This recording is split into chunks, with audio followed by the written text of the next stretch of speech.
জয় গুরু জয় মা শ্রী ঠাকুর গুরু মহারাজের রাতুল চরণে অনন্ত কোটি প্রণাম জানিয়ে আজকের ভিডিওটি আপনাদের সামনে নিয়ে এসেছি। তো 2024 বছরের শেষ একাদশী হচ্ছে সফলা একাদশী। প্রতিটি একাদশীর অনেক মাহাত্ম্য কথা আছে।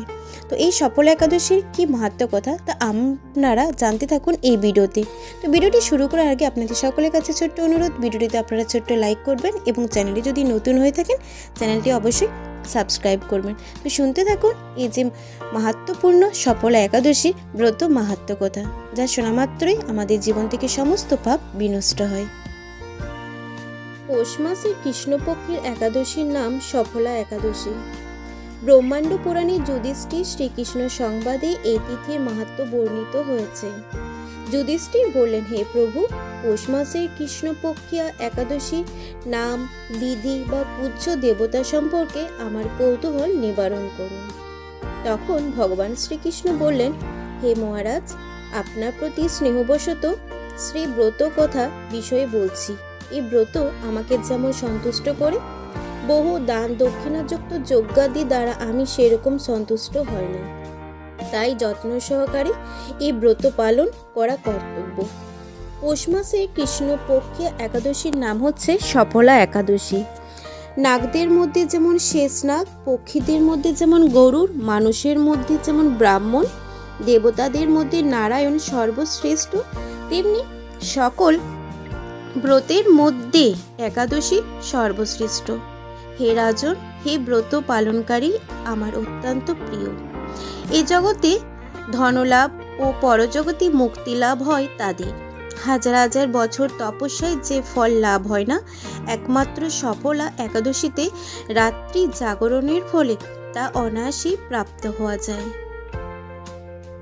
মহিষ্মত নামে এক রাজা প্রসিদ্ধ চম্পাবতী নগরে বাস করতেন। রাজার 4 জন পুত্র ছিল, কিন্তু তার জ্যৈষ্ঠ পুত্র লুম্বক সর্বদা পরস্ত্রী গমন, মদ্যপান প্রভৃতি অসৎ কার্যে রত ছিলেন। সে সর্বক্ষণ ব্রাহ্মণ, বৈষ্ণব ও দেবতাদের নিন্দা করতেন। পুত্রের এই আচরণে ক্ষুব্ধ হয়ে রাজা তাকে রাজ্য থেকে বার করে দিলেন। স্ত্রী, পুত্র, পিতা মাতা, আত্মীয় স্বজন পরিত্যাগ হয়ে সে গভীর বনে প্রবেশ করল। সেখানে কখনো জীব হত্যা, আবার কখনো চুরি করে জীবন ধারণ করতে লাগলো। কিছুদিন পরে সে একদিন নগরে প্রহরীদের কাছে ধরা পড়ল, কিন্তু রাজপুত বলে সে অপরাধ থেকে মুক্তি পেল। পুনরায় সে বনে গিয়ে জীব হত্যা ও ফলমূল আহার করে জীবনযাপন করতে লাগলো। ওই বনে বহু বছরে পুরনো একটি বিশাল অশ্বত্থ বৃক্ষ ছিল। সেখানে ভগবান শ্রী বাসুদেব বিরাজমান বলে বৃক্ষটি দেবত্ব প্রাপ্ত হয়েছে। সেই বৃক্ষতলে পাপ বুদ্ধি লুম্বক বাস করত। বহুদিন পর তার পূর্বজন্মের পুণ্যের ফলে সেই পৌষ মাসের দশমীর দিনে কেবল ফল আহার করে দিন অতিবাহিত করল। কিন্তু রাত্রিতে অসহ্য শীতের প্রকোপে সে মৃতপ্রায় হয়ে রাত্রি যাপন করল। পরদিন সূর্যোদয় হলো, সে অচেতন হয়ে পড়ে রইল। দুপুরের দিকে তার চেতনা ফিরল। ক্ষুধা নিবারণের জন্য সে অতি কষ্টে কিছু ফল সংগ্রহ করলো। এরপর সেই বৃক্ষতলে এসে পুনরায় বিশ্রাম করতে লাগলো। রাত্রিতে খাদ্যভাবে সে ক্রমশ দুর্বল হয়ে পড়ল। সে প্রাণ রক্ষার্থে ঈশ্বরের উদ্দেশ্যে ফলগুলি নিয়ে, হে ভগবান, আমার কি গতি হবে বলে অশ্রুপাত করতে করতে সেই বৃক্ষমূলে, হে লক্ষ্মীপতি নারায়ণ, আপনি প্রসন্ন হন বলে নিবেদন করল। এইভাবে সে অনিদ্রায় ও অনাহারে সেই রাত্রি যাপন করল। ভগবান নারায়ণ সেই পাপী লুম্বকের রাত্রি জাগরণের একাদশীর জাগরণ এবং ফল অর্পণকে পূজা বলে গ্রহণ করলেন। এইভাবে অজ্ঞাতসারে লুম্বক সফলা একাদশী ব্রত পালন হয়ে গেল।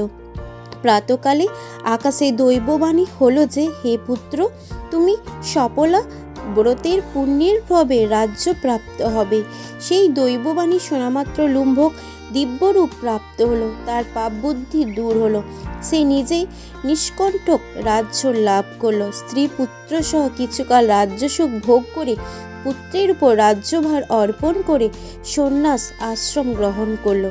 অবশেষে মৃত্যুকালে সে অসুখ অভয় ভগবানের কাছে ফিরে গেল।